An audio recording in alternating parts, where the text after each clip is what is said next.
Try to imagine all life as you know it stopping instantaneously and every molecule in your body exploding at the speed of light. Total protonic reversal. Protonic reversal. Protonic Reversal with your host, Conan Neutron. Broadcasting from a secret underground lair in Milwaukee, Wisconsin.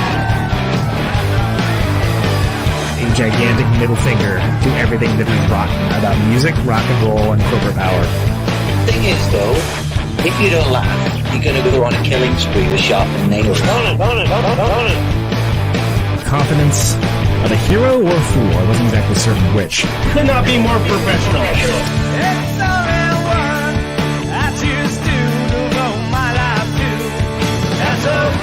It means something. It means something.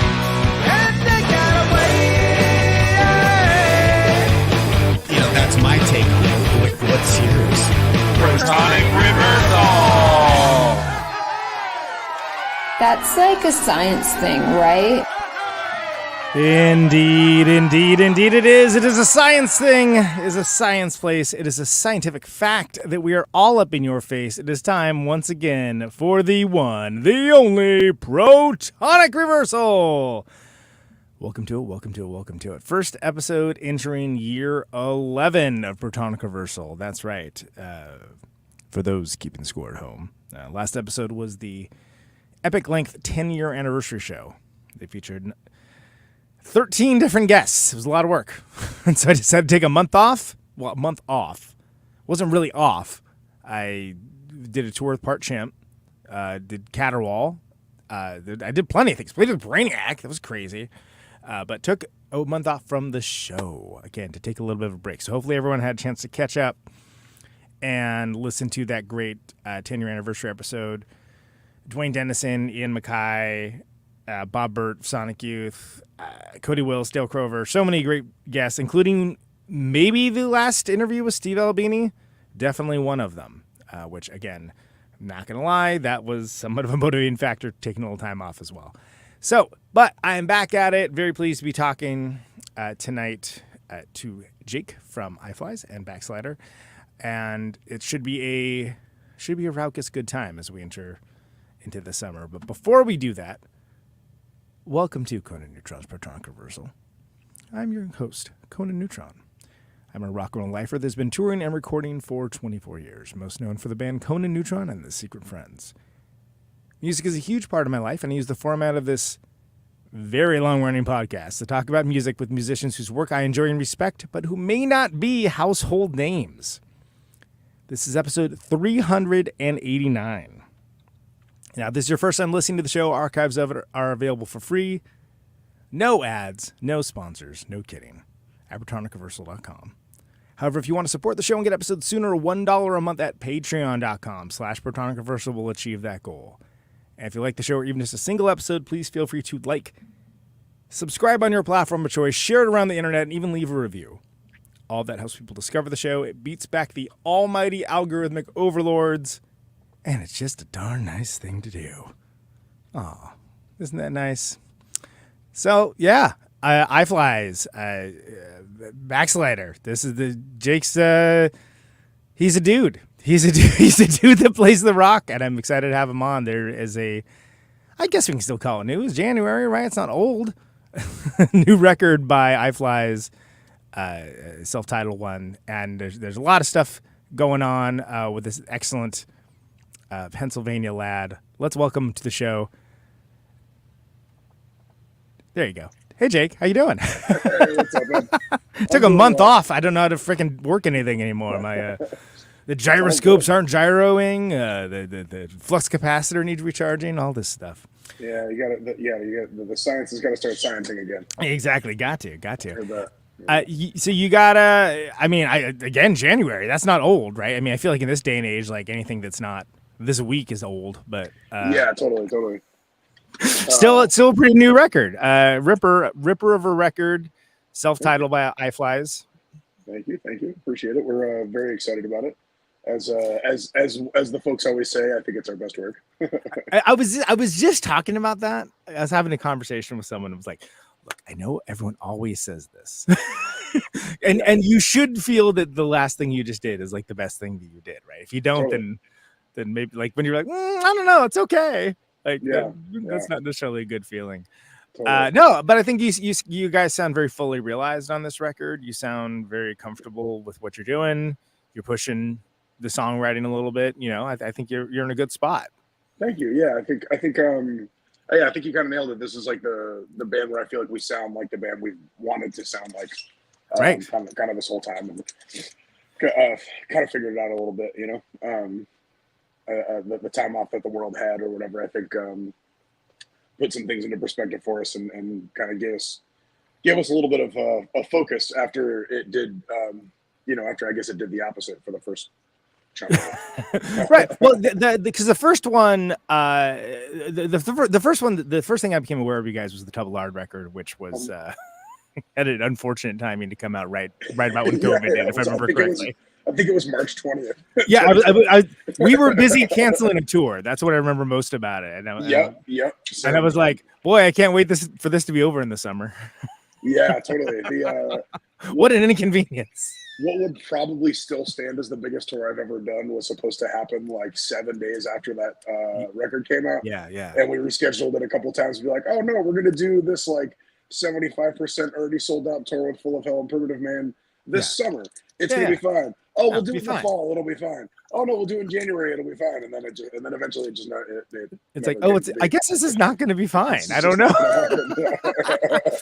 Well, so I'm curious because you're a band that obviously came to my attention on the Torch tour, and I knew the name before because I was like, oh, all right, I think I know what that band sounds like. Some Petula Clark downtown sort of old school grooves. Yeah.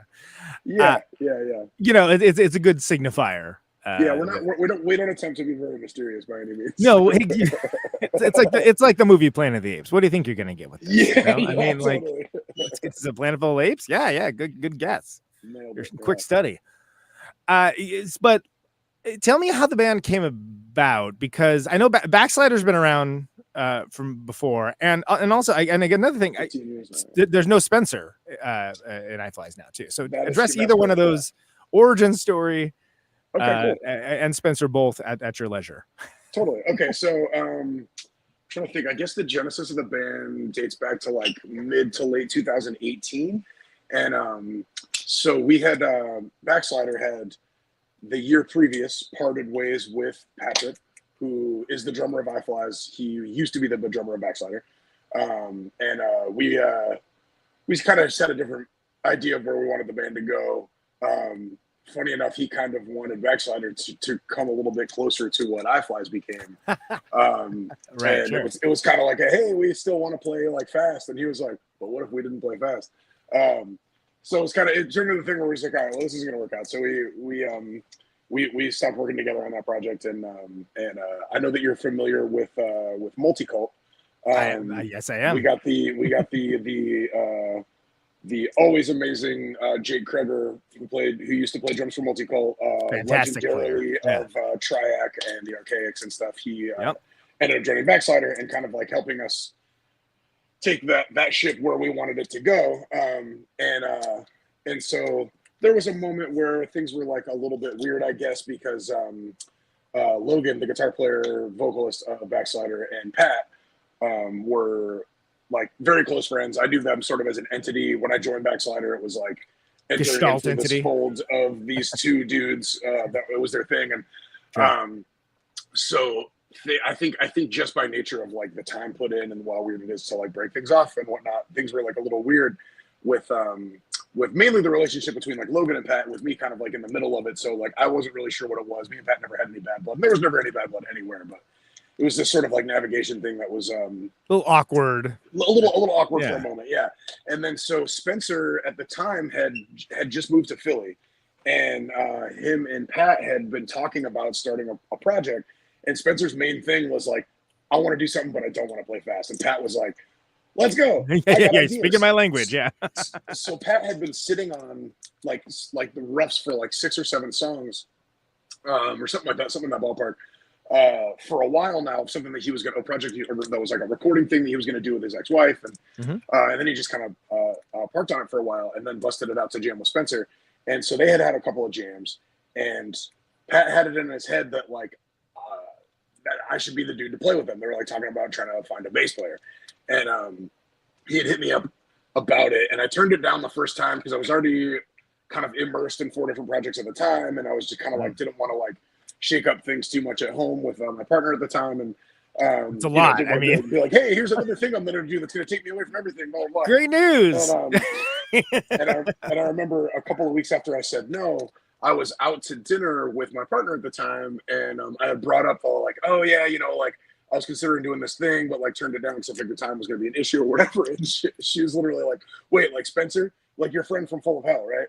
And I was like, yeah. And she's like, why aren't you doing this? That's going to be like built-in opportunities to be able to just like, get to play more shows and do things that you like to do and whatever kind of thing. And I was like, yeah, that's what. And that same day, Pat hit me up again to be like, hey, dude, are you sure?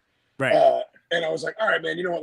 Let's jam on this stuff. So over the next couple of weeks, we'd gotten together a couple of times, and I like learned the songs that they were working on, and they were fun. And then Pat was like, we got asked to play this show coming up. Do we want to do it or whatever? And I was like, well, what are we going to do about vocals? And they're like, oh, you have to write lyrics. And I was like, what are you talking about? And they're like, oh, you're going to be the vocalist. Oh, did we not mention that? Yeah. And I was like, whoa, wait a second. I haven't sang for a band since I was like fucking 17 years old. And it was like a shitty crust band, like I was like, right. Prepared for this, Yeah, you're not Pavarotti over here. Yeah, and Pat literally was like, just listen to your talking voice and tell me that this isn't the perfect thing for this band. And I was like, God damn it. Like, all right, whatever. So I kind of figured some shit out, wrote some loose lyrics. The first show we did, I was like shooting from the hip on half of it straight up. Like I had like structure ideas for vocal patterns, but I was just kind of talking shit. Like as lyrics basically. Sure, yeah. For the first thing. And like you do. And then so in that moment we were a 3-piece. I was playing bass, and my most active band outside of that was Backslider, and I play bass in that as well, but I fancy myself a guitar player. And I was kind of like, man, I want to play guitar in this band. What if we got another guitar player, or we got someone to play bass, and I can play guitar? And so we went to go record the record with Kevin, who is, also plays in track. He's the producer for Full of Hell, Pianos Within the Teeth, like all kinds of stuff, like, Integrity and whatever, big time record making guy. And a good friend of ours. It's on his resume, big time record making guy. Big time record making guy, Bernston. He was like, we were like, let's go in there, let's basically like make this record, and then when we're like done tracking stuff, let's get a feel for how he feels about it. Maybe we could get him in on it. So I cornered him in his kitchen while we were like doing guitar tracks, because I kept being like, oh, I have an idea for a guitar lick to go on this thing, and Kevin's like, dude, you go play guitar in this band. I'm like, yeah, don't worry about it, I'm just gonna throw this little thing on, whatever. And then I was like, by the way, Kevin, you notice how there's that extra guitar stuff? How would you feel about playing bass? And he considered it and was like, I'll get back to you. Like, we could talk about it. This could be cool. I dig these tunes or whatever. And then there was something came up. I think it was, I think it was just that we were going to do some dates with Multicult. And, all right, sure. And like, and Jake and Kevin are like longtime best friends. And I was like, hey, I think we're going to do some dates with Multicult. Like, do you want to come and like do the thing? And he's like, yeah, fuck it. And he's just been in ever since, which is great. So like through the strength, of course, of, I don't like to pretend like these things aren't true, through the strength of having Spencer in the band as like a recognizable name in like extreme music, noise and whatnot. Yeah. We got some interest early on from people just being like, hey, I want to hear what you're doing. Hey, I want to hear what you're doing. So we sent some stuff around to a couple of people, and Thrill Jockey got back to us like pretty instantly. And they were just like, hey, let's do a record. Do you want to go back in the studio and like record a side B and make this an LP? Or do you feel like it's a complete thought? And we were like, yeah, we want to stick with this as our first release and do the thing. So they sort of like begrudgingly, and I only say begrudgingly because they don't really release a lot of EPs on that label. They're like, we'll do a 12-inch EP of this stuff. And then like give us a deadline for an LP, which became Tunnel Alarm. And that was exciting because I'd never worked with a deadline before. I'd never worked with and I thought it was awesome. Like I was like, yes, like I thrive off structure given to me by someone else. See, now I'm with you. If you give me a deadline, I'm like, great. I that's perfect for me. Yes. I can now like get all the achievable goals set up, get all my baseline set up, meet all my benchmarks. That makes me happy. And I know people that freak out when they have a deadline. They like suddenly get like analysis paralysis. They get like red eye fever. I'm like, that. I'm the opposite, man. Give me a deadline, please. Do not leave me to my own devices for forever. Because I'll never stop tinkering. Force me to commit to things. Like absolutely is and I'll give you the best I can do. because that's the way I feel like I function best, and I think it was really kind of exciting for all of us to operate that way and do it. I think there's something about the uncertainty and, like, for lack of a better term, the danger of it too. That like it forces you into falling into things like, okay, your first decision is probably going to be your best. Like, let's stick with this. Like let's. And if you go out of your comfort zone, like it gets a breezy air, even if the music itself is not breezy in any way, shape, or form. Totally. That Absolutely, it's inexorable. But like if you listen to that, as opposed to like these super tightly composed, like just labored over for years and years and years records, with some exceptions, I think that you can find that there's a different energy to it. Yeah, absolutely. That's I thought a lot about that actually. Obviously, Steve Albini's been a large topic of conversation for everyone lately. RIP, of course. He said something that I really liked when he was talking about. It came up when he did that Ask Me Anything thing, and someone was asking him about what had happened with like the Cloud Nothing sessions and how they had kind of I don't know, like accused him of or whatever. I don't know what the temperature was on the sort of on the discourse, but it was like there's it was like, oh, it seemed like he wasn't really engaged, and that he was like kind of distracted the whole time and all kinds of stuff. And he was talking about like focusing away to keep focus kind of stuff. Yeah, because I feel like deadlines kind of give me that, where it's like it's going to be the thing that snaps you back in, but also like it also keeps like the ADHD kind of like able to continue working, but also like kind of like keep it reined in a little bit. And I don't know, those things kind of reign true for me in a similar way where, if you like give me a deadline, I'm still going to like fuck off a little bit, cause like I'm a fuck off person. But also like it's going to help me give you something that I think everyone's going to be happy with. It makes that a member of the team and not the leader of the team. Yeah, absolutely. That's well put. Yeah, absolutely. So I guess so. Moving along, so you got a deadline. We got the deadline for the Tumble Art thing, and I think we like worked swimmingly with that. We were all really proud of that record. I'm still proud of that record, and it was fun because that was the best representation of that lineup that had Spencer in it, because like we just had like the time and like the space of 25 minutes for him to like really do his thing that he intended to do for this band, which was like textural stuff. And like he didn't write a lot of riffs for this band, because also, if people don't know, he also writes pretty much every riff ever for Full of Hell. Yeah, it's like and Reaper's Gong and stuff too. Yeah. So it's like he's a machine with the riffs. But it's also when you do that, it's nice to get out of your wheelhouse and do something else too. Totally. Like that was the kind of thing. Like his biggest role with some of that stuff was being like, all right, cool. Like Jake and Pat have like these things laid down for like how the riffs are going to go, basically, and then he comes in with like his weird fucking machines and then just the weird ways he plays guitar, and he does be like, what if we did this weird fucked up thing over this right here, or even there'd be parts where I'd be like, because my brain doesn't work that way, like we don't do shit like that anymore because he's not in the band, right. Because like I'm not going to pretend like I can or that it's something I'm good at, where I'd be like, oh, we have this part here where I'm not going to have vocals, I don't know what you could do, but maybe you could fuck it up, and then he would like roll in with some crazy weird fucked up shit that like is perfect. It was almost annoying how perfect it was every time. Because he's really good at that Baroque textural stuff. Totally. And he would just be like, oh, I was thinking about putting this weird fucking machine thing over this part. And I'm like, oh, cool. Here we go for the next 3 hours while you fuck around with this dumb thing. And then it's like 10 minutes later, it's like, oh, yeah, nailed it. That's great. That's fucking awesome. That's cool. Let's move on. Like, sweet. Yeah, exactly. Well, and that's trusting the people that you're working with too. That even if you don't understand it, and I find this to be even among seasoned musicians sometimes, that you don't need to immediately understand it. Like what you need to do is like hear how it sounds in context with everything. Because sometimes something can sound so dumb, and you're like, that's the dumbest thing I've ever heard. And then you're like, oh, that's the dumbest thing I've ever heard. It rules.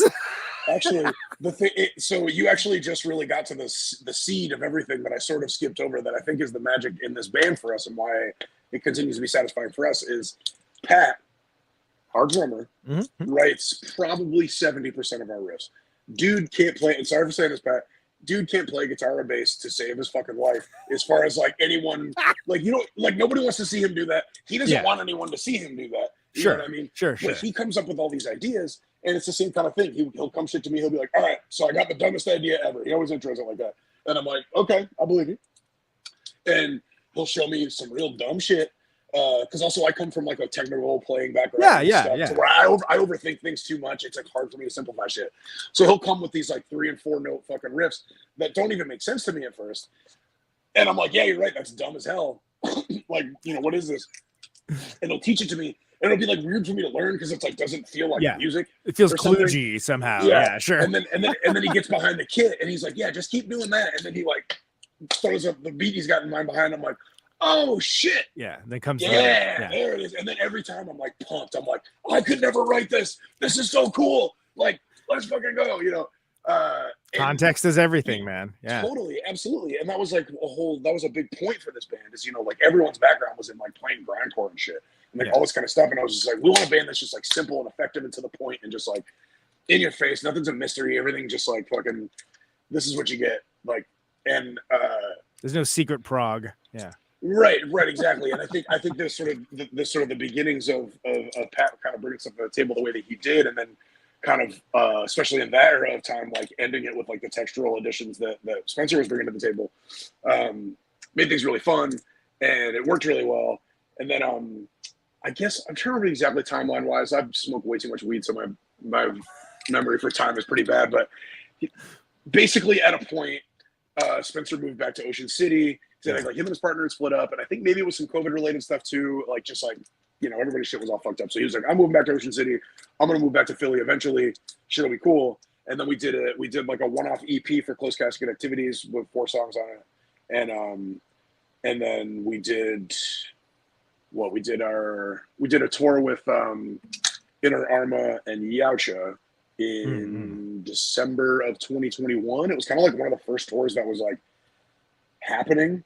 And then shit got canceled again right after. It was like 2 weeks later, all my friends' tours got canceled again because there was like that when it came back again. So we got lucky and did all that. But basically, like I remember because it was like, oh no, stuff's happening. I'm missing out. Oh wait, it's canceled now. Okay. Yeah. So actually, I was good to not book a tour for that coming January kind of thing. Yeah. Not to immediately turn around to me, but that was my actual reaction, which was kind of funny because it was sort of like that's the kind of way to play it in a comedy show or something, right? Yeah. Well, think about how heartbroken everybody was in March 2020 when everybody had shit going on and they kept canceled. To get your heart broken the same way twice for the same fucking reason. Yeah. I mean, that's when I really leaned into this show. I mean, I couldn't do anything else. It was like literally nothing else I could do. So, and I was sitting around staring at the wall. Stare at each other, wait till we die. As the kerosene. That's when I started listening. I remember it just, the Noise Rock Now thing was like super happening during the lockdown, as I'm sure all internet groups were or whatever. Yeah. And I remember seeing something pop up in one of the interviews you did, and I was like, oh shit, that's that dude I met in Milwaukee. You got a podcast with like cool people on it. That rocks. And I remember that was when I started listening to the show was during all that, and you were. Which I think a lot of shit coming out. Yeah, I think like it had been going like 6 years at that point, but definitely 2020 is when like it went from like it'd been more or less kind of static, and then like and guess what, man? All these people that were like, "Hey, I don't have time for podcasts." You have time now, bitch. Yeah, totally. Absolutely. I mean, like I say that cheekily, but like it's one of those things that it wasn't just this show. It's the fact that there's a lot of great shows out there that kind of found a new audience because people were kind of forced to slow down a little bit, and forced to engage with media in different ways.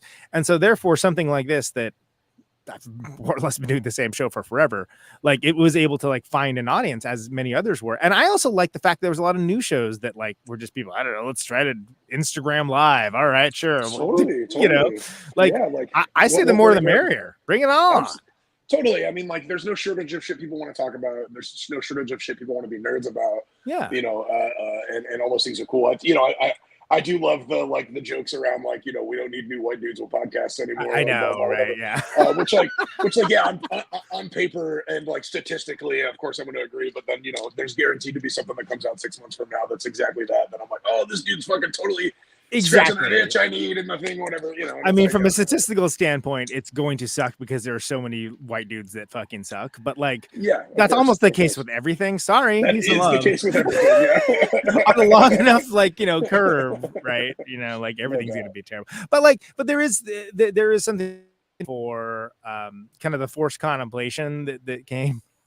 Absolutely. Requested or not during those times, and a lot of big shifts in my life that I think contributed to me being a happier person than I was pre-pandemic.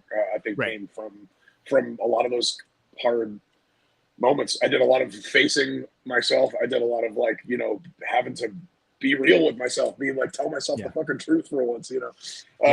You can't run from it anymore. It's Exactly. right here. There's no tours to go on where you can avoid it. Yeah, exactly. Totally. No, so but it's interesting to me that so as mentioned, Tumbleard comes out just like 2 weeks after like it all became like really real, right? I mean, just the worst. And I've had a few folks on who were lucky enough to like hit the mark right there, where that's like when it came out. And I feel like in most cases, people were so freaked out that like kind of it took until like summer or so before people were really kind of absorbing new music in any palpable way. Yeah, totally. And I mean, there's not much you can do about it, right? Totally. I mean, it was one of those things. I mean, even so actually that kind of that fear and like and also that kind of just that card being dealt to some of us because of the times that our records came out or whatever was a big kind of plays into a big part of the next part of where I was going actually. Whereas sorry to interject to talk about myself, but no, it's cool. It's cool. I'm off my game. This is how conversations actually work. I'm just amazed that I rember where I was. Yeah. Well, hey, from the aforementioned weed, sure. Yeah. What you saying? What you said? After we made our like technically third record, but you know, second EP, the one that followed Tumbleard was Exigent Circumstance, and that was the last thing we did with Spencer because he had moved away, back down to Ocean City at the time with intention to move back to Philly. Him and his like newer partner at the time got close. They're married now and shit, and they're fucking doing great. But he just kind of during that, realized he needed to make some changes in his life. I think as like touring had started to happen again. We did the tour with an Army. He came with us on that one, and it was a good time. And I think he did a full of health thing right around that same time before stuff got shut down again. Yeah. And he's got a lot of anxiety in general. Like he's like diagnosed like high anxiety disorder of some sort kind of thing. And and so he hit me up and he was like, hey man, I like really hope that this doesn't come off the wrong way or like whatever, but like I'm gonna leave iFlies. I need to get out of the band and whatnot. It turns out I'm like not gonna move back to Philly. Him and his partner ended up like getting a farm and stuff down in Ocean City. And they're like raising chickens and doing all this cool shit. If you're buying a farm, awesome. You ain't going anywhere, man. Totally. Exactly. He like literally and proverbially like bought the farm. So sure. Yeah. Okay. Which is great. And he's and also with also his relationship with Full of Hell, I remember talking to Dylan about it because those were, we've all been old friends for a long time, and talking to him and kind of he hit me up and he was like, hey, like I heard what happened, like is everything cool? And like, I'm sorry that this happened. I was like, dude, like shit happens, like whatever. And he goes, haha, like Spencer was talking like he was gonna quit Full of Hell too because he was just so stressed out by like some of the things that kind of come along. I think the reopening of things and all that, but they worked it out, to where they got another guy who also plays in his band Reaper's Gone, which if anybody hasn't heard Reaper's Gone, that's like Spencer's current weird fucked up rock project that's really fucking good. Yeah. But his one of the members in that band with him ended up becoming the international guitar player for Full of Hell. Yeah, so like, he goes Spencer out. Leave anymore. That's right. He won't leave the country anymore. So he gets the mad scientist stuff, yep. which is like in his wheelhouse, and yeah, and kind of. I guess the only thing I can think of is sort of Brian Wilson to a certain degree. Yeah, totally. Which is to say that he's the mad genius coming up with like the stuff, but he's not going to be out on the road. He's the freaky fucked up genius who's coming up with the stuff, with like all the pieces to the puzzle. Not that it sounds like the Beach Boys, but there's just not a lot of other examples. So. I mean, there's some parallels there. There's some little parallels. The ways in which that it's like somehow accessible and truly twisted at the same time, I think. Right. Is, yeah, sure, absolutely. But yeah, so like they got that dude. He plays guitar for all the international stuff, and Spencer stays home. And then now when they tour the States, they tour with two guitar players, so they're even more potent live. Yeah. And it's this whole thing. And when I see him now, we've had Reaper's Gone come play a handful of shows with iFlies, and we see him now. He's just like, I see it in his face. He's just less tight. He's less anxious. He's a happier dude, and he had to figure out how to get there, and I think anyone who's close to him, or anybody who could fucking hear this or know about this is and should be happy for him because he found out how to make the thing work and keep kind of like having output. You know, if you've heard that new Full of Hell record, it's fucking incredible. Produced by bass player of iFly's Kevin Britson. Is like, it's great, and the thing's all working, and that played out in a way that where he wasn't going to be in iFly's anymore, and nobody was upset with him, but I will say we did expect to get dropped by our label, and we did expect to get dropped by our booking agents. Well, because that's kind of like, so what I always say. We know why people paid attention to us right out the gate. You know what Right. I mean? Like when we got on tour with Torch, if I hadn't known those dudes since I was a kid from growing up in Florida, / their tour manager, shout out Daniel Halal, wasn't like, hey, this is that dude Jake's new band, and it has Spencer from Full of Hell in it. We should take them on tour. Yeah. Like that, you know what I mean? Like that wouldn't have happened. All kinds of stuff wouldn't have happened. But I hit up Bettina from Thrill Jockey, and I was like, hey, I totally get it. If you don't see it as worth it to do another record with us, especially considering what happened with the last one, and Spencer's not in the band anymore, blah blah blah. And she was like, y'all got fucked in 2020. That wasn't a fair shake on all the things. Basically, she was like, because it went the way that it did, I can't offer you a bigger budget like I normally would for a second LP, but let's do another one and see how it goes. Great. So just in that, we were just like, okay, cool, thank you. Like we have a budget for a record, and we have somewhere to go with this again. Well, and then same with like the booking folks. You know, those people kind of knew us and whatnot. And they're like, hey, you know, you've shown that you're willing to work and whatnot. You're willing to put in the time. You're going to do the work. You're not a big pain in the ass. You're not drama. Right. You know, which is amazing how much of it boils down to, are they a big pain in the ass? Are they drama? For sure. But I think also when you have someone that's like a more famous name with it, it'll get the foot in the door for sure. Absolutely. But if the music absolutely did. Yeah. But if the music isn't there, that's all it'll get you. Yeah. And that was what Bettina said too. She was like, your songs and your records are like already speak for themselves. Yeah. You know, she knew the dynamic of the stuff. She was like, I know that it's not like Spencer was bringing the lion's share of the material forward.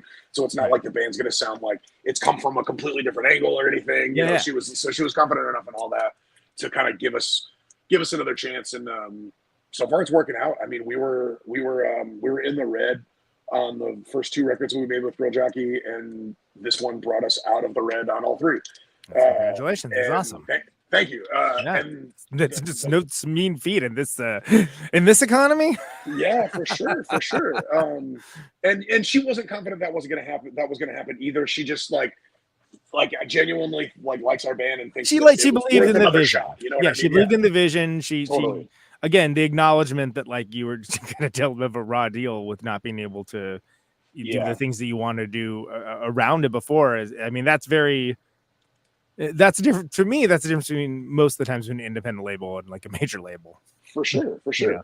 Not that major labels even care about releasing records anymore, but you know, we talked a big game about wanting to put in the work, you know, and we didn't get a chance to show it. And so she gave us a chance. She's giving us a chance to do it again, which so far it's working. I mean, we did a headline East Coast tour the week our record came out, and when I tell you every single show was so much better than we expected. Like we brought our record release show in Philly to capacity, and then like all the rest of the shows, it was literally like, also anyone who knows Kevin, our bass player, sweet man.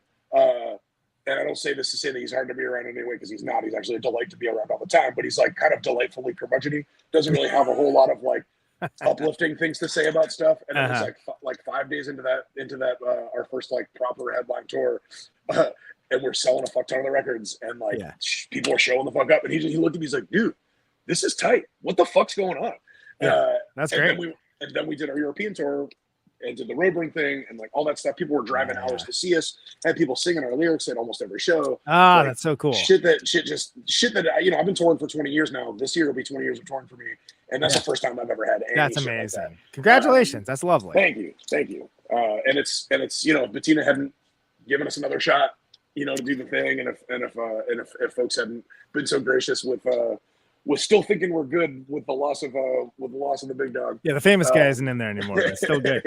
No, and that's something where, you know, a band, I've known plenty of bands, they're great. They put on a great show, they make great records, and nobody cares. Yeah. And it just doesn't matter. And then I know bands that are like noise rock shit, man. It's like this kind of music is like it's the ceiling's very low. And sometimes it's because like the people are just genuine freaks who have no social skills, and I say that with Totally. peace and love in my heart. And sometimes it's just I don't know, it's just happenstance, you know. And like there's no rhyme or reason to it, and nobody likes to admit it. A lot of it has to do with luck too. Absolutely, so much a huge part of it. Absolutely, time, place. Yeah, Who but you that know, said, all that shit. if you make the journey itself the destination, like if you really enjoy the process of doing it, and then it's the work becomes its own reward. Totally. It's like, yeah, growing up and playing like punk rock and grind and crusty shit and like all that kind of stuff. And, and still wanting to do it after, when I had a back surgery last year and like all this kind of stuff, just like. You're in a basement with like 20 kids that smell horrible. Like, what am I totally doing? And I still do that shit, and like, and I'm not going to stop. But it's like, but that's, if it's ever going to be worth it, you got to love all that stuff. And then if you get, moments like, I don't know, I guess Highfly's having a halfway decent year so far. Yeah, because that's just like sick fucking frosting on the cake, I think you got that show with Horrors coming up at TVI. Totally. Recording, right? That should be great. They just played Caterwall. They were smoking, as you might imagine. I mean, like, that new record smokes too. I tell you what, that shit is good. It's serious business. It's serious business music. So I mean, but that's super cool, and it's I'm always happy to see like bands being able to connect with an audience. It's sort of like you with all of these tools for alleged connection out there, you think it would happen more often. I mean, perfect example, my friends in Chat Pile, right? I mean, Jesus Christ, like because when we first played with them, I was like, oh, cool, these nice Oklahoma boys, they're awesome. They seem like their band's cool. They seem like awesome fellas, and the next thing you know, it's like, oh my god, like. And doing the kind of stuff that they're doing, like making a record that sounds like their record sounds. And playing the shows that they're playing is remarkable as fuck. Yeah, well, and here's something else. And believe it or not, I was thinking about this when I watched the Cyndi Lauper documentary yesterday. Because the fact that when she had her first solo record, like she'd been doing it for a while. It was not like she wasn't a kid. She it was young presenting, but like same thing with those guys. Those guys all had been in bands before. Those guys have all they knew the score. They knew like they've seen all the beautiful ships that ran themselves aground on the rocks within music. And they came into it with critical thinking. I was like, man, that is so great that you guys like are doing it right. And I love it. You love to see it, and it's something where it's happening more lately too. I've noticed. I feel like it's what should have been happening all along, right? Because the idea is we remove these gatekeepers. No, we just brought in different gatekeepers. That are more obtuse about what their goals are, but still stuff of worth can still kind of peep through. Like little the holes can like come through, and sometimes stuff can like hit a little bit bigger. We're still never gonna have a monoculture like with Nirvana or whatever. Sure. Yeah. I mean, that's a once in a lifetime kind of thing, or once in a few lifetimes kind of thing. But I mean, still, like, just like old like folks who have been at the grind. Like you don't have to be. And maybe it just looks different now that like I'm pushing 40 and like my peers are all either 40 or pushing 40 or whatever. Like that. And then and some of our friends are older than that too, and who are like experiencing like marginal success now. So I part-time play guitar in Hears, or also known as the Hears Collective. Sure. Yeah, of course. And that's some shit that's like been on a lot of people's radars for a bunch of years. They've been around for about as long as Backslider, about 15 years. Yeah. But I heard about him last year. That's like the first time I heard of it. But exactly. So Jenna, the singer, that fucking curmudgeon-y fucking asshole bitch. She is I love you, Jenna. She's 42 or something now, 42, 43 or whatever, and like they're just now they're on tour with Def Club right now, and they're and like I play guitar for a tour that we did with the Armed, and like it's like I like fly to Dallas for the first show to be at a fucking House of Blues, and like do all this kind of stuff that like when I moved to Philly and I was 26 years old, I was watching Hears play to 10 people in a basement. And now I play guitar for them, and we're opening for Orchid in front of 1,200 people, sold out at the Warsaw in Brooklyn. Fantastic. And like, and it's like, oh yeah, everyone in this band's 40, and that's like, I don't know. I feel like I didn't see that 15 years ago. I feel like the only example I had of bands that were getting their blow up while they were already like in their 30s that I knew of from when I was younger was Mastodon. Yeah, that kind of happened on later. When Mastodon sure. blew up, they were. I mean, all this, Lethargy was around from like the early '90s, and like those dudes were in bands for forever, just like everybody were talking about. But that they started. Well, they opened for Metallica in when they were all in their 40s, and that was like the first time they were like doing. You know what I'm saying? Like yeah. I mean, even with Torch, like it took to like Neanderthal. Really, totally, absolutely. Yeah. And what was that? When did that self-titled shit come out? I was young when that first record came out. I was like, oh, cool. I was in Florida, so I was right there when all that shit. Oh, sure. So you knew because even I was not in Florida. I was in California, but I was like, oh, cool. The Florida guys have a new band. Right on. Right. Why do they spell it that way? I don't know. And I dug that first record. I was like, oh, that's cool. But then when Neanderthal came out, I was like, ooh, girl. Yeah. And then like I started, hey, have you heard of this Torch band? I'm like, yeah, do you remember when I tried to like talk you into going to the show and you said no? Yeah. I remember. The South remembers and the North remembers and Pepper's Farm remembers. Everybody remembers. Thank you. Never forget. # never forget. Yeah.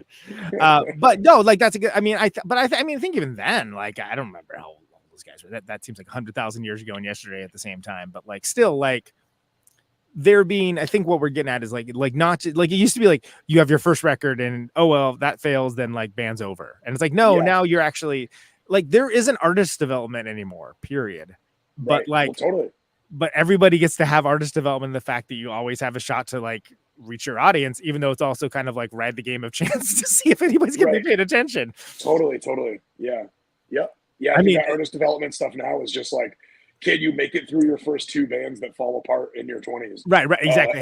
Like how it's like a prove it moment, right? It's like how bad do you actually want it? And for some people, not that bad. Okay, cool. Like, I get that, peace. and that's cool. Sounds Honestly, great. This probably sounds awesome to have that amount of peace and shit, to have that amount of just like general like mental stability to want to be like, yeah, you know what? I'm home and I'm gonna be home and I'm not gonna spend money on dumb shit. Like when I think about like how much money I've thrown away just to be able to go on tour or to like buy gear or maintain gear and think about how much money is going to like gas and hotels and stupid airlines that suck and they treat you like crap. Like, like all that was like, oh, why everybody's making money but us? Yeah. It comes down to it. It's like, oh wait, nobody's really making money. Some people are just exactly. Everybody's just hustling.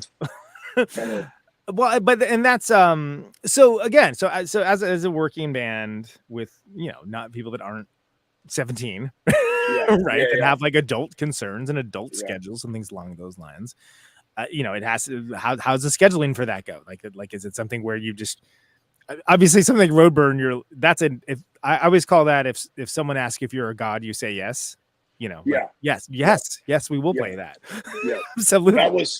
We got asked to play with Brainiac. I was like, should we? Yes, we'll do it. Yes, we will do it. Fucking cool. Hell yeah, you say yes to that. You fucking exactly. Don't say no to that shit. If I even like hesitated, I was like, yes, I'll figure it out. Sure. Yeah. For sure. Like one of my favorite bands of all time. That's a yes, dog. Yeah, absolutely. Like one of the greatest to ever do it. Yeah, that's congrats. Yeah. I think I can clear my schedule for that. Yeah. Damn right. So the thing came up. You're supposed. Let's go ahead. Oh, I was gonna say because Roadburn looms large on this show. Like I remember talking to Mario from Earthless about how like stuff because I used to see Earthless, and when I say I used to see Earthless, it was like me and like 40 other people like on the early shows in the Bay Area, and I was like, God, this band is so good. Like I don't understand like why like people don't vibe with it. And then there was post Roadburn where it's like, oh, people are vibing with it. Yeah. That's one of the few, and it's like, Pat loves to say like everything's a fest now, and whatnot and all that kind of shit. And I don't think too much about that stuff, but he's got a point when he says that. And I think one of the things that I think makes Roadburn special, from just hearing about it from people over the years, and then our experience is that it sits differently, it hits differently, it's respected differently. It's the way in which it's curated doesn't lend itself to like clicks or like just like what's hot type shit. It's like letting you know what's about to be hot often, in a way that's like here's stuff you should be paying attention to. Stuff that's it's shockingly well curated. It's like everything you see from last year's Roadburn is like killing it. this year, and then just this year's road burn, and so next year that's going to be that's going to be the shit everyone's like paying attention to, and to the point that if you see a band that's playing, you're like, oh, I better check that out. That must be some real deal stuff, you know? Totally. I mean, when they announced the schedule for the one that we just played, we were the final band on the first day. We were closing the festival, the day of that festival. Were you really? That's awesome. And so like when we saw that when they released the schedule, and I think they released the schedule like while we were on the tour, I think. So I remember it being like a morning in the van after one of the first shows of tour, being like. So you knew you were playing, but you didn't know where you were at. We didn't. We knew. All we knew was that we were playing Thursday, and the band we were on tour with, Body Void, was also playing Thursday. Yeah. And then they were doing a full record playthrough. Those were the only details we knew about what it was. So they released the schedule, and we're like, oh, where's us? Where's us? Where's us? Oh, there's us down at the bottom as the final band. And we're like, well, there's no competing bands, which is cool because we're also the only band that didn't compete with anyone at any point. But we're like, nobody knows who we are. Like this is gonna be like no one's gonna stay out later to come see us. Was like what we were so stressed out because there's a thing we played once, and the band that played last, I love them to death, but like definitely people were like drinking all day, and it was like they didn't have like the name to keep people around, and I was totally, and that's what we were worried about the whole time. And then I remember the dudes in Inter Arma are really good friends of ours, and I was talking to TJ, their drummer, and I told him what it was, and he was like, dude, that's the same thing that happened to us the first year we played. And I think this year was their third or fourth year playing. Nice. They did 4 completely different sets this year. They were like the big dogs of the festival. Sure. Yeah. He was like, the first year, he was like, the exact same thing happened to us. First day, last band. Yeah. Like, we were shook kind of thing. He was like, but it's going to be a party, and it's going to be lit, and everyone is going to be pumped. And it was a 700 cap venue. It was packed to the gills. There was over 100 people outside waiting for people to walk out so they could come in. Wow. People in every part of the room singing lyrics to our songs and shit. That's like all the stuff that I was just like, this is fucking crazy. This is the thing you dream about when you're like, totally. a kid. Like, absolutely. This is what playing in a band is like. Not really, but sometimes. Like, we're all. I'm the youngest dude in the band, also too, right? And I'm also the one who's probably the most like visibly stoked about things. And so like, sure. So when that was over, it felt weird almost for like Kevin was like looked at me and Pat and he's like, well, that was probably the most important show we'll ever play in our lives.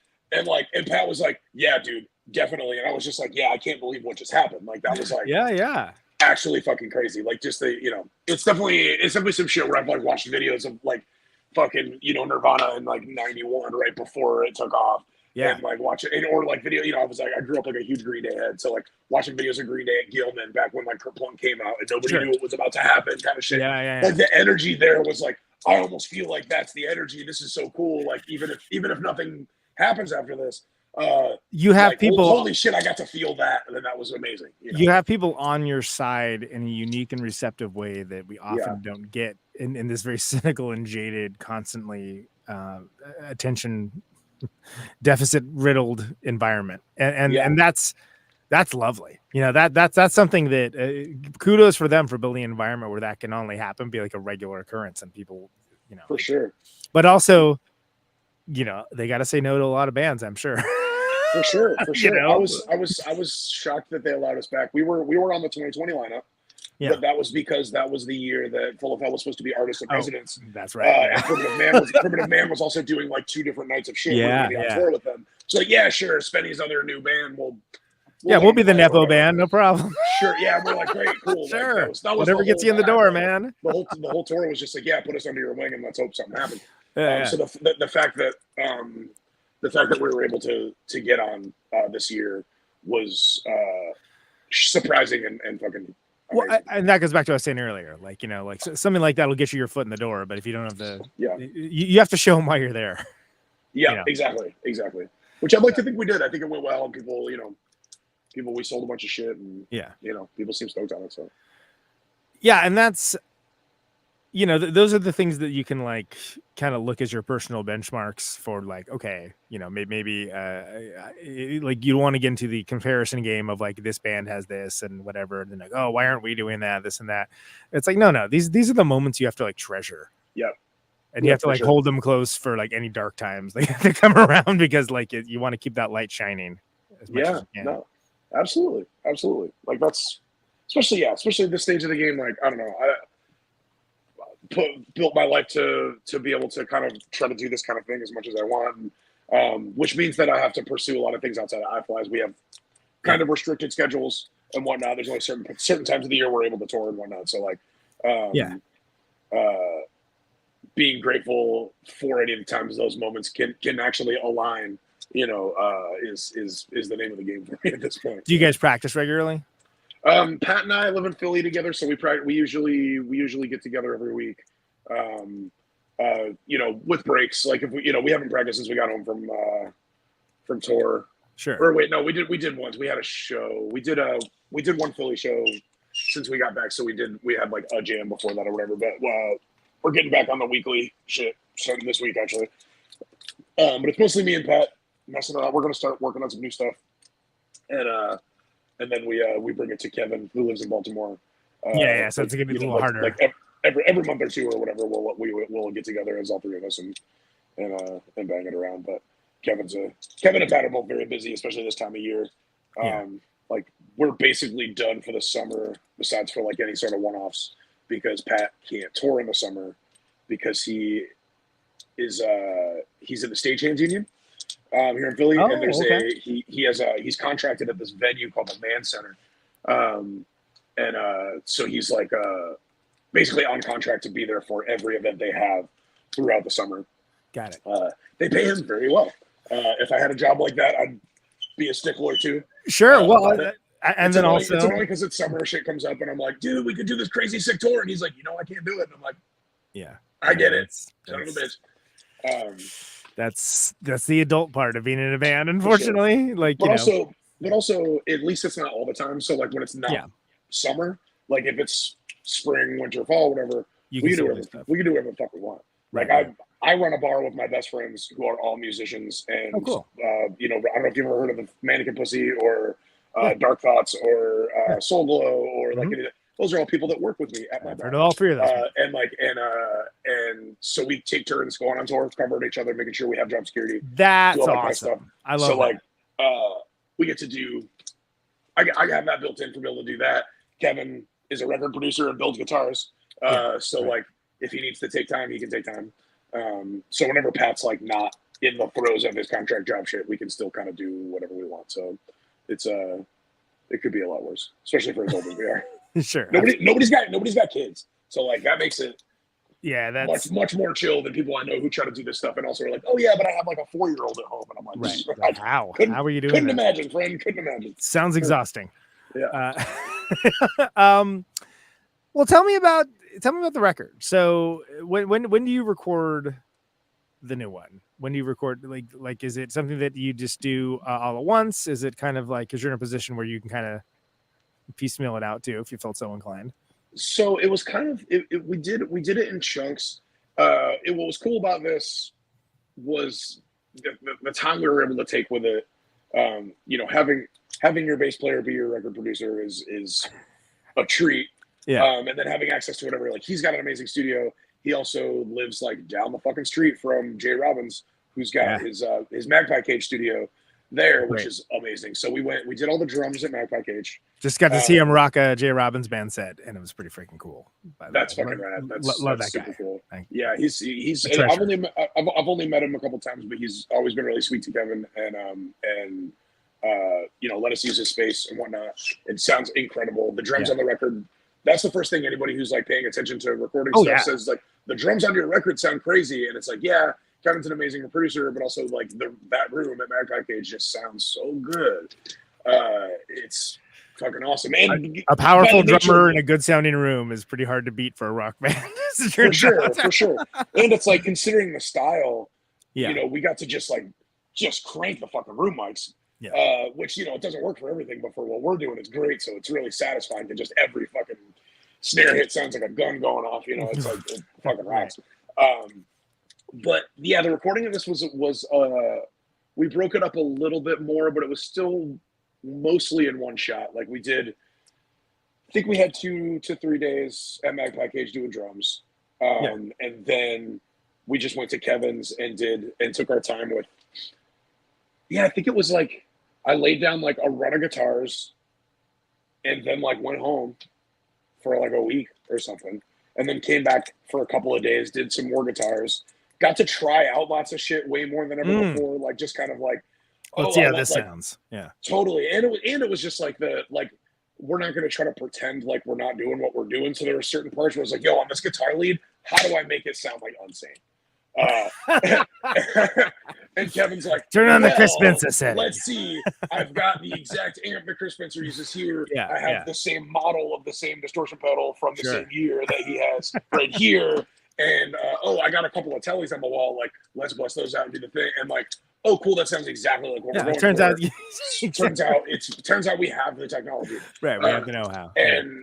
And just for stuff, I was like, oh, cool, let's try. Like, we did one of the passes of rhythm guitar tracks with just a cranked VTM all the way up with the mids turned all the way the fuck up, like Josh Holmes lead guitar style, but for a rhythm track with no distortion pedal on it, and just like rocked out the whole thing. It sounds so ugly and fucked up in the best possible way that it was like,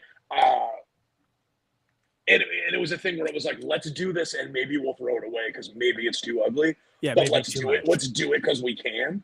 Let's give you the right kind of too much or the wrong kind of too much. For sure. But it was the first time in my life where I'd had a situation where that was on the table, where it was like if this isn't definitely going to work, we don't have time. It was kind of like let's do a pass of the whole fucking record with this fucking crazy amp setup. Yeah, and just see how it sounds. And then we'll see how it mixes in, and if it doesn't work, we can get rid of it. But if it works, hell yeah, and it worked. And I think it's like a huge part of like the life of the way the record sounds. But it was, I don't know, all of that was really delightful. I felt like when I did my vocals, it had probably been the longest spell of time that I hadn't recorded vocals since we started this band. But I did do a lot of warm-ups at home and shit. Every time I would drive around, I got like the little Melissa Cross fucking tape or whatever of like the, you know what I'm right, do all the warm-up stuff. She was the lady that did all the like made all the metalcore dudes kind of sing in like the early 2000s or whatever. She so like I had that thing and was like going with it, but I just kind of went in and started doing it, and my voice sounds different than it does on the other records. And it's largely not that intentional. Some of it was like some of the inflections or whatnot or whatever I wanted to like hit a little different, because I was trying to sound, I still wanted to sound like kind of like an old gruff like whiskey voice having dude, but I was like trying to not sound so tough. It's kind of like, so I would describe it, not that it sounds like Neurosis, but like the difference between like, you know, early mid Neurosis and later period Neurosis, right? Where it's like still the same dude singing, but like there's a different kind of intensity with it. I think I more or less just like over time just learned how to use it better too. Anyway, we can figure. I mean, like the beginning of iFlies was the beginning of my vocal journey. So like, so like now I feel like I'm like a lot prouder of the new record vocally because I feel like it sounds fuller. I feel like I sound more like, I guess confident in like the delivery of the stuff. You know, it sounds like it's like the gruffness seems planned and deliberate rather than just like this is what's happening to come out because I'm doing this as hard as I can. For sure. And exactly. So that was the thing too, is like kind of it being like, how do I make it still be kind of ugly, but without it being like I'm going for 1,000 at every moment. Like I didn't want it to just be like, I'm just screaming at my top of my lungs for every moment. I didn't really want it to sound like that. Think that they want that, but that's actually exhausting. It is exhausting. It's exhausting to listen to. And it's exhausting to do, of course, too. And I found this space while we were recording that was kind of like I could project a bit, but like it doesn't sound like I'm like trying to fight somebody.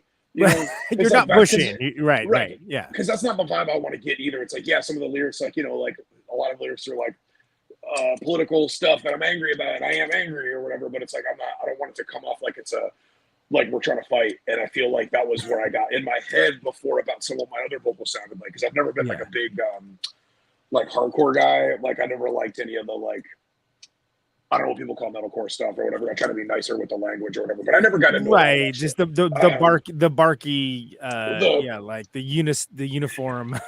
Right. And all that stuff. And all that stuff works for what it is, because some of that stuff too is supposed to be like, I'm in your face, like I'm supposed to be like a rabid dog, like, this is supposed to be like a punch to your face sonically or whatever. If it sounded like Neil Sedaka on vocals, it wouldn't work. You know what I mean? There's no way. Totally. Yeah. Totally. I think about like the Coalesce thing a lot, right? Because Bummer did that last record they did where they had dude from Coalesce singing on it, and it like sounds cool, like works for the part and does all the thing, whatever. And I was like, man, this record would be so dumb if all the vocals were just like that. Yeah, it would be like, it's a band that does that thing, I guess. You're right. Totally, it's a dude's yelling band. Okay, great. But I think this was also the first time that Pat recorded drums to a click in his entire life. Oh, interesting. Okay, and that was really fucking. I think it was hard for him. I don't envy what he dealt with to try and make that happen, especially for this kind of like a dragging kind of music like iFlies is. But it really helped because we really wanted to put an emphasis on keeping the song slower because we didn't want to lose the grooves, and we didn't want to lose the drag that kind of makes things feel like hopeless and whatnot. And it's really easy to do because we all come from fast music backgrounds. Again, so like Kevin threw it out there in the group chat one day. It was like, hey, why don't you start practicing to a click and we should record to one? And he was kidding about the record to one, but didn't let him know that. He was just like, if we get him to practice to a click for a little bit, we'll do the thing. Then he'll get in the mindset, and it'll be more naturally, like be less inclined to speed up and rush. Totally. And so on and so on. Yeah. But what he ended up recording to was click tracks that I made to demos that I had made. Because I programmed drums for all the songs at one point. Trying to as much to base on what he was doing as possible or whatever, but just for like reference stuff for us to practice to, for me to write lyrics to, whatever. And then I put the clicks in really loud, took the drums out, just left guitars and the clicks, and that's what he practiced at home to. And then we got to the studio, he was just like, I'm just going to record to those. And I was like, fantastic. Oh, wow. Shit. So I didn't even play guitar when he did drums on it, which was totally alien and weird to me. But then when it came time to do it, I was like, oh, we've already never been this locked before. This is so right. It's like awesome. a shortcut to being super tight because you already, that's how it started. Exactly. Which is funny because sometimes that stuff can change too, right? Like I definitely have situations where you write a demo and it's like, oh yeah, that's so cool, and then like you play it faster, it's like, oh, that's better faster, or like, oh, that's better slower, or whatever. And that is always kind of like the weird like discovery part of being in a band. But it's interesting that like in this age we have where you can demo something out that does have, they're like, not real drums necessarily, but you have like stuff that's like the framework, the skeletal structure of the song that's right there, that have it be like a through line through all of it to the finished product. That's kind of interesting. I mean, totally. And again, I like the idea of sort of pushing the definition for how a band can operate, right? Like it's not just like the Monkees. Well, absolutely. And it's fun to approach things in different ways. Like I don't know if we'll ever do that again. Like it may not even be necessary for him to record to a click on our next record, because who knows if the materials are going to be. It may not even make sense for it, right? Totally. Sure. We'll take it as it comes, but it was cool to have like a different way to go about it, and I think it put all our heads in a different place, and I think it's helped us out creatively, and like we kind of surprised ourselves a little bit. I know Pat was surprised as shit at how good it came out. We were all done. I was like, dude, you fucking killed it. And he's like, this shit is crazy. I've been stressing over playing to a click for weeks. And it's like, blah, blah. And it's like, and I'm like, dude, I'm like, playback, like, duh. Yeah. You murdered it. And he's like, nodding his head, looking on, like, yeah, shit, okay, yeah, we did. All right, this is fucking sick. And I'm like, yeah, dude. Like that works. Jerry Fuchs, like, it's Sebastian stuff. Like, yeah. Where it's like, how does he do that? How does he freaking do that? Jake, let's do this if you don't mind. Since we're talking about the record anyway, do you want us to go through and do a song by song on it so we can talk a little bit about each of the ones? And this could be just like what we're literally already doing, which is recording notes. It could be, where the title came from, lyrics, et cetera, et cetera. There's no right or wrong answers or anything with it. So let's start off with Trepanation Summer. Okay, so Trepanation Summer is that's one of the more kind of like I always say I kind of put my lyrics for this band into sort of two categories of there's the serious songs that make sense, and then there's the ones that don't. This is one of the ones that kind of don't, and it's about a lot. One, to drill a hole into your head for lots of different reasons. One of which being like the theory of, or not totally a theory, but the idea and ancient practice of trepanation, which like drilling a hole in your head so kind of like you can be high forever, supposed to expand your connection to like the collective consciousness around you. And I also sort of like care about that stuff, and I've always been interested in like psychedelia and whatnot, but also wanted to sort of bring it forward into also relating to just like the pressure that sits in my head as like a man that lives in this world that drives me crazy. Yeah. Say less. I got you. Awesome. Sleep Forever. How about that one? Sleep Forever is one of the more serious ones. That one is it's a murder fantasy about the oligarchs. It's pretty direct. Yeah. Yeah, for sure. I'm a vehement hater of capitalism, especially the version of it in which we are forced to live under in the society. I don't believe that poverty needs to exist for anything else to exist, and therefore I find it like inherently fucked up and immoral to be a hoarder of extreme wealth. Talking about the billionaires here specifically, the millionaire question and the millionaire conversation can come along when all the billionaires are dead. Not so worried about the millionaires because the difference between a million and a billion is so vast that it's nearly unfathomable when you realize that you live your 1 millionth second on your third day of life and you live your 1 billionth second somewhere in your 20s. Right. You think about that in the terms of pie and how much pie is available, and there's only so much pie, and people have that much of it, and then you wonder why we got people in the fucking streets who can't get anything together because they've got no legs to stand on. These things are directly connected, and I think that those people deserve death for hoarding the wealth that they do. And I think that we should put it on display so that we can all see it, so that we can all learn our lessons, possibly. I also know that may not work. We've tried this before, but this is my anger. This is my anger fantasy. Yeah. I mean, look, you can put it on the TV, right? Like you can make a streaming series, get a Patreon for it. Sure, absolutely. Yeah. Why not? We've done dumber things, definitely. For sure. Tuck and Roll.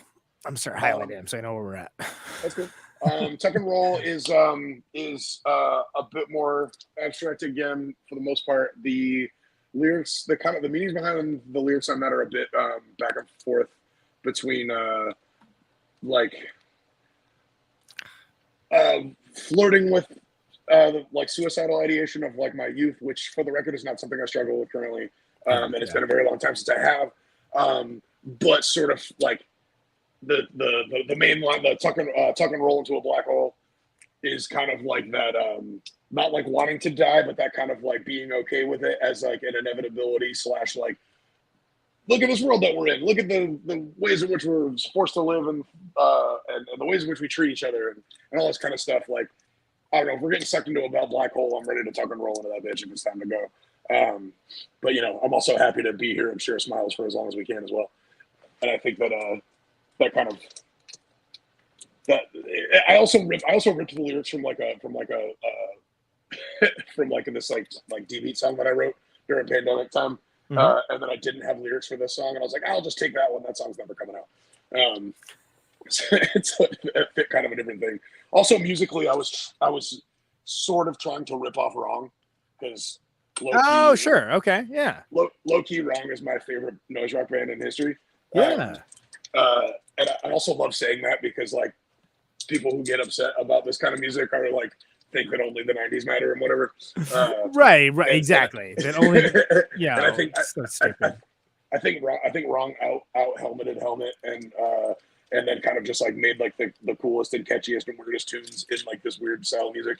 Well, after a while, Helmet wasn't even doing that. They stopped. Yeah, doing totally. It, so no one else was using it. For sure, and them being old Florida boys and whatnot. Yeah, I was gonna say Florida solidarity. I'm sure somebody do it too. Sure, for sure. Draining Pus. So Draining Pus is the first time in my life I ever wrote a song about a partnership situation, but that was a breakup song. I was in a relationship for almost 10 years up until like, I don't know, a couple of months before we were writing this record. And I don't know, that one I just sort of addressed how I was feeling and why I got out of it. Mostly just personal stuff of like feeling like kind of feeling like I was becoming a burden on my partner through differences in lifestyle and how that was sort of increasingly going in different directions and whatnot. And kind of felt like it was, as the song says, rip the bandage and watch the pus drain. It was time to be like, all right, I got to rip this bandage off and get out of here and try to drain and heal, and hopefully both of us are better people for it. Evocative imagery, yes. Yeah. Feeding Regression. Feeding Regression is a song that sort of influenced by my job at this bar that I work at. Also just like kind of influenced by sort of this, like the current state, especially at that time, of discourse around a lot of things that I care about, mostly like queer and race related stuff, largely transgender rights and discourse and respect and all that kind of stuff. But the thing worth noting the most on what influenced me on the lyrics on that is there's this man that lives around the corner from where I'm sitting right now. I'm opening the bar late right now, so that for doing this. Oh, really? And yeah, it's fine. But he lives around the corner. He's this towny guy. Tell him to tune in. Yeah. He definitely doesn't know how, but he's dude in his 60s, old deep Kensington, Philadelphia towny guy, like Trump dude. Couldn't have less in common with him when it comes to like our on paper ideals and like all this kind of stuff and whatever. And when me and my friends took this bar over, he was still coming around because this is his neighborhood bar. And we struck a friendship. And you know, we host a lot of shows here, a lot of punk shows and stuff like that. A lot of people who like book them or like run doors for them or whatever, like trans folks and just like queer folks in general, that are things that he doesn't really know anything about, never really came in contact with, or any of that kind of stuff. And there have been plenty of times where I had to tell him to like check him on certain language he would use around certain things or whatever. But he would like always listen and like always try to move forward as best he could as a respectful person. And so when we would talk about some of those things, he said something to me that rung true to me so hard. He said something about how he doesn't get it, right? I was talking about like something to do with like with trans stuff. And he's like, you know, I really don't get it. And I'm like kind of trying to get it. And then he paused for a second. He's like, but I don't really have to either, do I? And I was like, no, I guess you don't. And he was like, you don't have to understand to show respect. Holy And shit. It floored me. It fucking Holy floored shit, me that's like, amazing. totally, Yeah. Like coming from this dude who was like defending why he voted for Trump like an hour Yeah. earlier. You know what I mean? And it dawned, and that's basically what that song is about. It's kind of like it's got some of the lyrics are throwing venom at people who just need to be assholes because they don't understand something or whatever. But then also like it's sort of influenced by, and there's a part in the song where I just say like, you don't have to understand, just show respect. And I took that from him because it rang so true to me. Like that's the thing. I don't need some 67-year-old dude to understand the nuances of fucking of gender and right. The ways in which those, and keep up with where that national conversation is going and like doing all that stuff. Just don't be a fucking asshole. Why you gotta be shitty to people? Exactly. You know what I mean? You don't have to make people who already are in a position to feel bad on a daily basis feel worse about themselves. Totally. You don't have to make it worse. Right. You don't need me jawing on and on about the thing. That's only probably going to make you more sour on it than it really is. Right. Maybe just like read the room around you, and if people are fucking nice to you, be nice to them, point blank. You know what I mean? Yeah. And when someone corrects you on a matter of respect, then like, I understand that's what it was. There's another thing that I liked about him a lot too, is he never took it like anyone was coming at him. If he used the wrong pronoun or something, it was like, oh, by the way, that's, you know, she instead of he or whatever kind of thing. That I didn't know, and I'm like, yeah, I know you didn't. That's cool. Like that's why I'm telling you. And like that's that. Right. You don't have to get all defensive about it. You just course correct, right? Like, and it's kind of my thing too, where it's like, if he can do it, if this guy can do it, like, yeah, what's exactly. your excuse? You know what I mean? Like you're just an asshole. Yeah. At some point, you're just an asshole. I agree. Yeah. It's like you're performatively putting zero effort into it when like really like 1% would be fine. Totally. Really, you know, really. Making a choice. That's great. Though I actually love to hear stories like that. What's that behind your ear? All right. So what's that behind your ear is a sort of a word salad in tribute to my absolute best friend in the world, Eric Montanez. Dog rest his soul. He passed away the year before last. We grew up together. He was like, we started playing music together on the same day. We got mohawks on the same day when we decided we were punks. Oh. Like it was a whole, it was all that we did all of it together. We started our first punk bands together. We started our first grindcore bands together. We went on our first tours together. We did all the shit. He passed away, and most of that song is basically just made up of things. A couple of them are my broken down feelings about like, what am I going to do without you? but a lot of it is just shit that he had said or shit that people had said to or about him. Specifically, the "What's that behind your ear" line was he would always. This is dumb as hell. He would always. We were always avid weed smokers, and he would always have a blunt rolled and ready to go. And we would be out somewhere to the spot, and he would go up to a friend of ours who had just arrived on the scene and be like, "Oh, what's that behind your ear?" It's a blunt, and light it up. Nice. And that was like, oh, and there was a video of it, of him doing that to somebody, and the distorted voice thing right in front of that song is him saying to my friend Vivek, "Hey Vivek, what's that behind your ear?" And the song starts. Was the thing. That's awesome. Also, the final line, "There's shit everywhere," was from when we were like 13, and his sister stepped in dog shit and like got it all throughout his house, and his mom was so mad because she had like just gotten the floors redone or some shit like that, and was like, "Oh my God, Rachel, come on, there's shit over here, there's shit over here, there's shit over here." And Eric was like, Mom, can I say it? Can I say it? And she's like, "What?" And he's like, "There's shit everywhere." Fantastic. But yeah, that's that one. and what a great moment comedically as well as being accurate. So Yeah. there you go. Tearaway Face Plaster. Tearaway Face Blaster is thematically would fit very well on Tubalard because it's very much just influenced by the use of psychedelic drugs. Tearaway Face Blaster was something that I wrote down on an acid trip one time. And it took many meetings at the time, you know, when you're looking too hard for meetings and things. That was Sure. That was a thing that always stuck with me. But yeah, that's more or less various descriptions of the ways in which my body and brain have felt while taking psychedelic drugs. Fair enough. Yeah, it brings forth all kinds of giallo and horror movie sort of connotations as well, which Yeah, totally. never mad at. Bananarchy Zoo, that's the one that has the video with the lights, right? Yes, yeah. The Elvis ripoff video. The Elvis lights, yeah. So Bananarchy Zoo is a sort of, it's my love and hate letter to Florida. It is about a place that has a huge part of my heart that I will absolutely never live in ever again.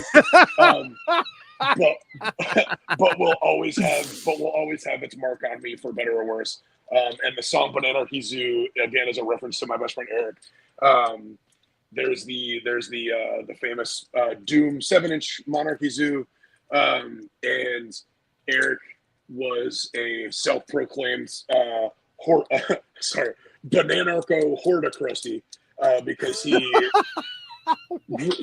was a. You're saying self-proclaimed, eh?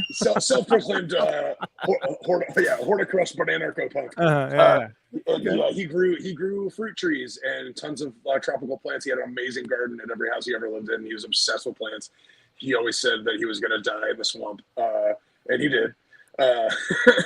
And Bananarchy Zoo was what we always called his gardens. It's like, oh, we're entering the Bananarchy Zoo. But I also always sort of referred to Florida as the Bananarchy Zoo.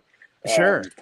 And so that's what it's about. Also, that's the song that's like tuned to almost to the floor tuning. Right. Figured it was appropriate to be the Florida song. Especially if you're in a situation where, if you're shouting out Florida, you might as well do it. Totally. And the fucked up distorted saxophone bits throughout the record / like ends the record at the end of that song are from videos that I had friends of mine send me of Eric randomly busting out his saxophone drunk at parties, and just like playing like somber sax tunes for people in the middle of a party. And I managed to get a couple of them sent to me, so I used those to be on the record. Oh, fantastic. And this is and tell me about the art. You get some trephination going on the art. Okay, so the artwork we were wicked stoked on. John Herndon from Tortoise, the drummer from Tortoise, he did this artwork, knocked it out of the goddamn park. So I had this idea. It was a pretty specific idea. I had a couple of paragraphs written out of what I wanted the artwork to look like, front and back. Because I was also really pulling for the record to be called Trephination Summer. I thought it was witty. Pat didn't love it, and we didn't come up with a better one. So it's like, fuck it, we'll go self-titled. Which I feel like kind of works too, because I feel like it's sort of like, it's like us being us in the best way. Might as well be a self-titled, whatever. Yeah, it's a statement of intent. The only thing that you didn't do, well put. The only thing you didn't do is you didn't have a song called "I Flies," which of course, yeah, true. You know, the I band's Flies named off off a of I song. Flies, So if you're ever gonna do an "I Flies" cover, Melvin's cover of "I Flies," then this would be the one to put it on. Because "I Flies" by "I Flies" on "I Flies." I have this weird feeling that Buzzo's annoyed enough by our existence if he knows about it. I can tell you Dale does, and I can tell you how I know that. But excuse me. I told him. Oh, cool. That's it. But I don't know. I couldn't tell you on Buzz. I'll give you the full report if I remember to ask him, which I probably won't. That's funny. I'm almost scared. So I had this artwork description handed out to a couple of different artists that I know locally that are friends of mine, and they were both like, yeah, and it was mostly because the aesthetic that I wanted was unapologetically to be like Pettibone. Like I was like, yeah, like totally that was kind of the idea. I wanted that sort of look.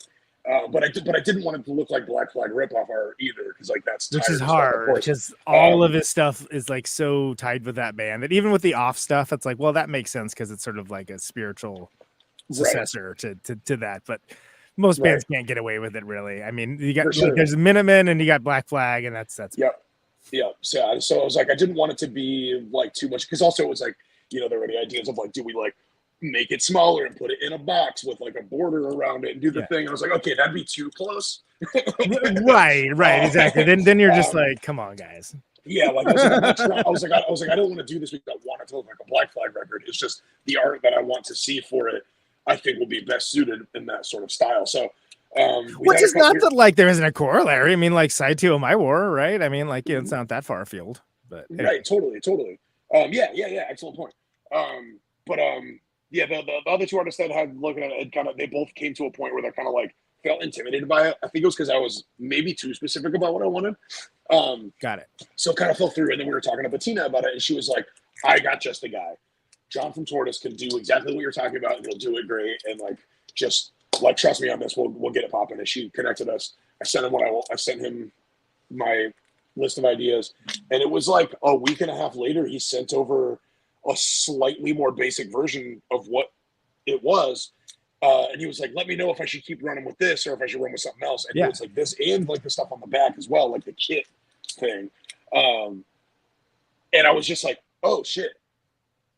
I have no notes. Yeah. Looks pretty good, man. This is literally like finish up to where you feel good and let's go. And it was delightful. And it's been cool because this has been a really hard band for art. I've always been really lucky in that in Backslider, like Logan is a visual artist and he does all the art. He writes all the lyrics, does all the art, does everything. It's all tied together. It all comes from his brain. And then other bands I've been in have always had like one really good visual artist in it. Yeah. Yeah. It's a nice thing to have, right? Totally. And this time we're like, and like we all kind of have different ideas of what we like. And so it's often hard to figure out artwork for this band. But we all kind of got this and we were all like, yeah, this is it. Two things. So fantastic. So that's I Flies. That's the record. Two quick Johnny Herndon stories. First of all, Johnny Herndon as Johnny Machine played in Poster Children for a while. People do not remember that he played in Poster and ripped in Poster Children. I did not know that. That's cool as hell. Daisy Chain reaction to Tool the Man era. It's like early 90s. He also tried out to be in the Red Hot Chili Peppers. Really? To be the drummer? To be the drummer in Red Hot Chili Peppers. Shit. And it's an amazing story. If you listen to my friend Randy Randall's Hyphenate podcast, that episode, I was kind of blown away because it's pretty hilarious. And it ended up being the Chad Smith, right? That's the guy that's and like it's just a great story. I could not begin to do it justice, but you think of Tortoise, like I just think of like Tortoise is Tortoise. They're that. Totally. I compare other bands to them. I don't think totally right. So exactly, you compare other bands. Yes, that's I see him as only that because that's all I've ever known. Also, Tortoise has been around for like 20-something years. Exactly. And the other thing I really know about him because I'm a West Coast guy is the way I heard from Paho, right? Who like played in that band for a while, and like he gave me some context. But still, it's like to me, it's like, well, all I know is they're like mysterious art. Oh, it's so mysterious looking, like whatever. And so it's like, it almost didn't compute for me. I was like, he was in Poster Children for real? Like, I love Poster Children, but that doesn't like, but then I think about like, well, you don't just have to play one kind of music too. I mean, like it's totally fine as it turns out. But yeah, cool visual art. I actually did not know that was him. That's awesome because it's a very It's a very eye-catching cover, as they say. It's funny how people can have a hard time connecting that someone would do like different things or whatever. I even do that too sometimes, being surprised by that shit. Whereas it just happened to me the other day. I don't get like noticed out in public very much or anything, but I was going to my Backslider played a show with Weekend Nachos in Philly the other day, and we had just played, and then I walked over to the beer store that was across the street to grab a couple of drinks for me and my girlfriend, and somebody was in there and was just like, "Hey, you just played Backslider, right?" And I was like, "Yeah." And he's like, "Did anybody ever tell you look like the guy from iFlies?" I get that a lot. Yeah. And I was like, "That's actually also me." And he was like, "No fucking way. That's what I said, but my friend talked me out of it and said there was no way that it was the same dude." And he like took a picture and like sent it to his friend. He's like, "Dude, it's him. It's the same guy." And I was like, "That's so funny," because he made a comment that was like, "It's just wild that you would do both of these things." And I was like, "Is it?" And then I was like, "Oh yeah, I guess." I was like, "Oh yeah, I guess it would seem that way because it's like a lot different." Because they're very different. Yeah. Well, and it's so. First of all, my friend Matt Armstrong coined that term as "rock'nized" when you are recognized for rock. I recently heard that as well, so it's making its rounds. Yeah. I mean, when I heard that, I was like, perfect, no notes. That's exactly what that is. Well, and also people get really like, especially when they vibe with a certain thing, they get really stuck into like what the idea of what that thing is. And so when people cross genres or do different things, it can be hard for people that, I mean, there's a lot of people listening to this show don't realize I play in a band. I'm like, I don't know how. I like mentioned in the intro of the show. Like, touring for 24 years.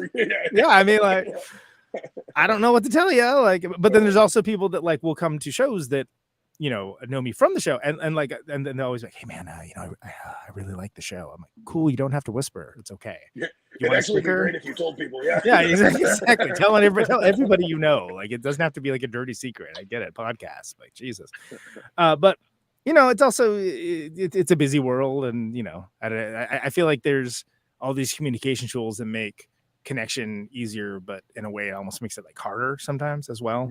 So and nobody wants to be embarrassed. Be like, "Oh, that's a totally different dude," Right. Yeah, absolutely, for sure. Anyway, Jake, this has been awesome, man. Thanks so much for coming on the show. Really appreciate you. Congratulations on the record that came out 6 months ago. Sorry, it took a while to make this happen. Hey, it's all good. Life's been moving fast. It feels like 2 years ago and 2 weeks ago at the same time. So still a good record, still available through Thrill Jockey, iFlies, Bandcamp.com. You got that shit summer, so we canonically established you're not going to be doing too much touring, but you're playing with Horrors coming up at TVI, so Newark listeners should go out to that. What else? Anything else you want folks to know about before we? I think other than that, I haven't been told that I can't say this, and it probably won't matter within a couple of days anyways, but the day before the current announced Coalesce and Cave-In show in New York, we are playing the next one that's getting announced when it sells out. Fantastic. That's awesome. That's awesome. Hey, you know what? If Dwayne Dennison can not just once, but twice, like soft announce Jesus Lister stuff, I think you can do it. Yeah, right? Yeah, so there you go. So there you go. You're in good company is what I'm trying to tell you. Hell yeah, perfect. Jake, it's been so great, man. Thanks so much for coming on the show. Hope to see you soon. Thank you. And sure. You've heard the show. Last thing I ask is only canned question, so choose to interpret it however you like. But why do you do what you do? Because I don't know how to do anything else. Nothing else makes me feel any good. So it is what it is. Right on, brother. Appreciate you. Dude, appreciate you, man. I appreciate it. Have a good one. Take care. See you down the line. All right, later, man. There goes Jake Smith. iFlies, Backslider. I am out of practice. Good Lord. Let's listen to one of the songs off this fantastic record. Let's listen to Draining Pus. That sounds like a good one to go.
There you go. Draining Pus by iFlies off of the record iFlies. That features Jake Smith and them iFlies boys. And if you are listening to this quickly, you can be at one of those shows you mentioned. Otherwise, got to wait till fall to go see him play. More than likely. But I'd like to thank Jake for being on the show. iFlies.bandcamp.com. It's a Thrill Jockey. You can get the records. Name of this show is Conan Neutron's Protonic Reversal. Thank you so much for listening to it. Oh man, this is the first outro since Steve died. Damn. This show's called Protonic Reversal. This airs Thursdays, 8 Eastern, 7 Central, 6 Mountain, 5 Pacific. Streaming live on YouTube and Twitch. Podcasted later everywhere. Always free. No ads, no sponsors. No kidding, but if you like the show, Patreon.com/Protonic Reversal. $1 a month helps support the show and gets episodes sooner. As we come to the close of our broadcast day. And thanks to everybody for sharing the show around, liking, subscribing to your platform of choice. All that helps me discover the show. And it's just a nice thing to do.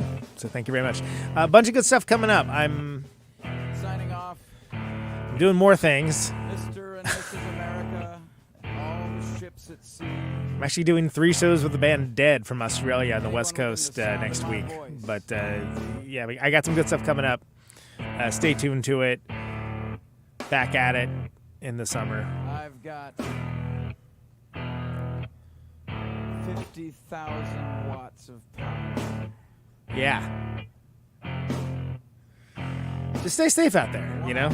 Ionize the air. That's really what it comes down to. I'd like to thank everyone for taking this 11th year of operating, for caring, for paying attention. I appreciate it. This microphone turns sound into electricity. Anything else? No, I don't think so. Just stay safe out there and Can you hear me now? check you later. Out on Route 128, you're dark and lonely.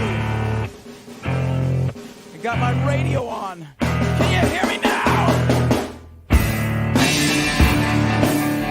you hear me now?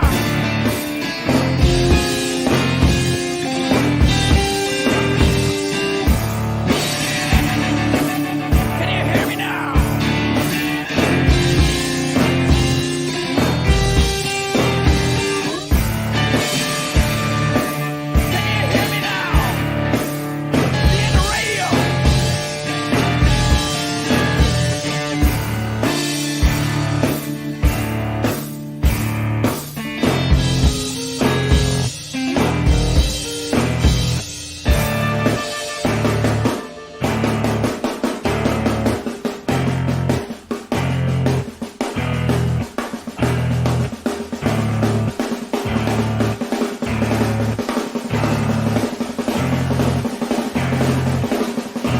And that snare drum and that drum roll means we've got a winner.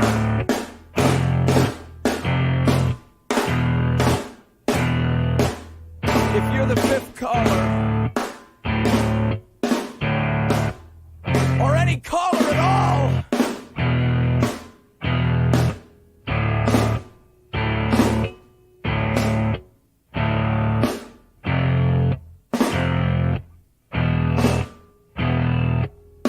welcome to my top 10.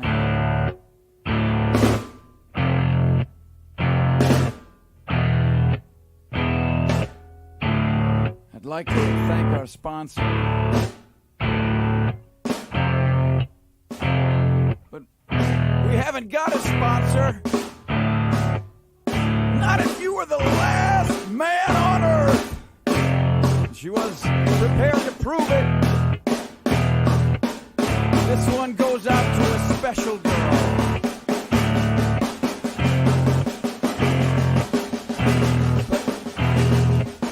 But there is no special girl.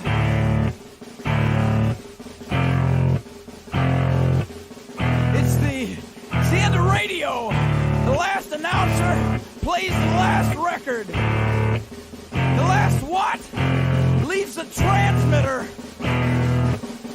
Circles the globe in search of a listener. Can you hear me now? Can you hear me now?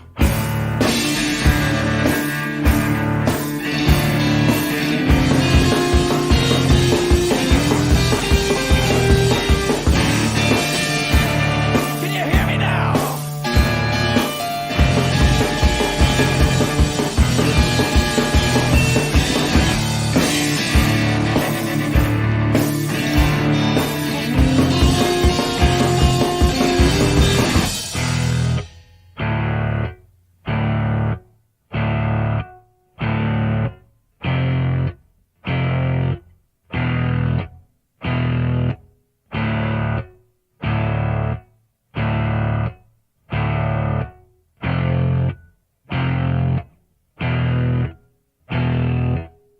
Is it really broadcasting if there's no one there to receive? It's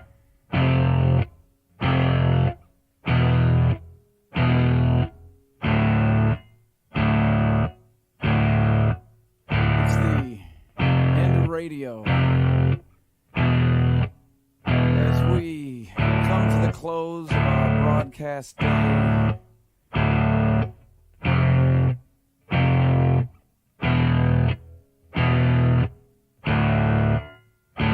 got my radio on.